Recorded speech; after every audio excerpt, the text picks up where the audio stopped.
thing that first attracted me to Tucker Woods was the songwriting. So Chris is a hell of a songwriter. So that's what first got me.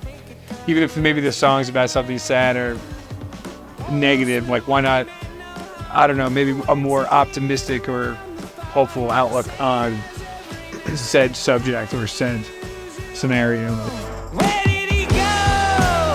He just vanished away.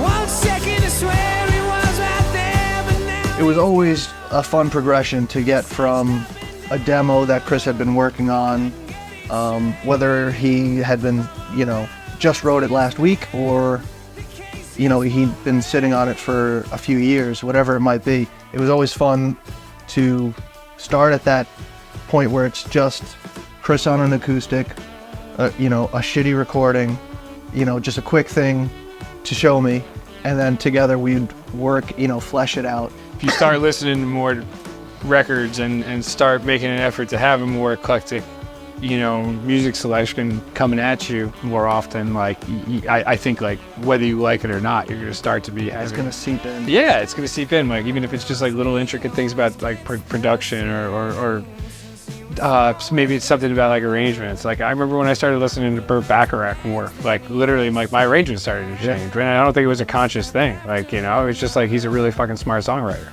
We'll be playing some straight up rock song where you're not thinking about it, but in my mind I'm thinking James Jamerson.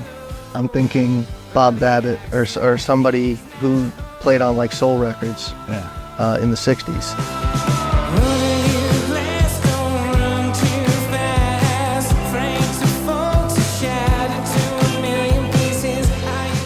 I think the sound has just gotten a little richer and evolved, but not necessarily moved away from anywhere. We've gotten a little bit more experimental. For sure. How we get to a place. We're both totally comfortable in the studio, and when you don't have those hang-ups of, well, I don't want to intrude on what's going on, is this a dumb question to ask? Can we try this?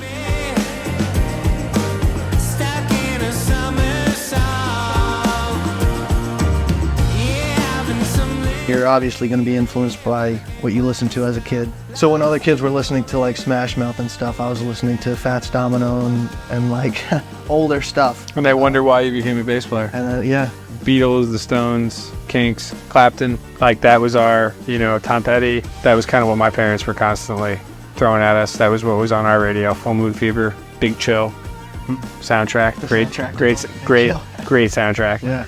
You ever have Moose Tracks?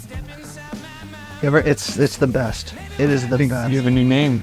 It's got Reese's Pieces parts in it and chips, chocolate chips. It has everything in it. So I think that's what Tucker Woods is too, because we got everything. Got a little bit of everything in it. We got something for everyone. Yeah. I don't know. Maybe you don't think it's funny, but I thought it was hysterical that this guy locked himself in a chicken coop, and I ended up writing the song that night, "Detective Fits in the Case of Chicken Coop Smoot," which is about a man named Smoot. Actually named Smoot, getting locked in a chicken coop.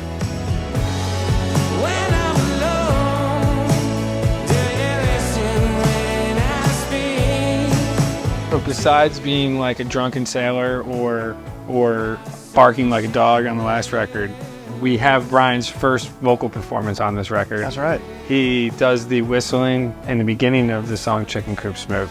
So you can hear Brian on a microphone.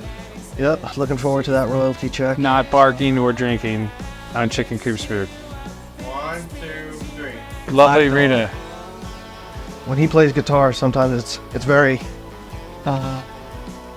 what would you call it? I don't know. Like an electric shock. Ooh. Like this. Oh, I hit it hard? Yeah, that's Ooh, like that? Like a real quick. Oh, I'll back it out too? Yeah, you'll back I it. like that. Like That's cool. You're being shocked. You pull away from it. So you're saying I look badass when I play guitar? Basically. There we go. Just be proud of it.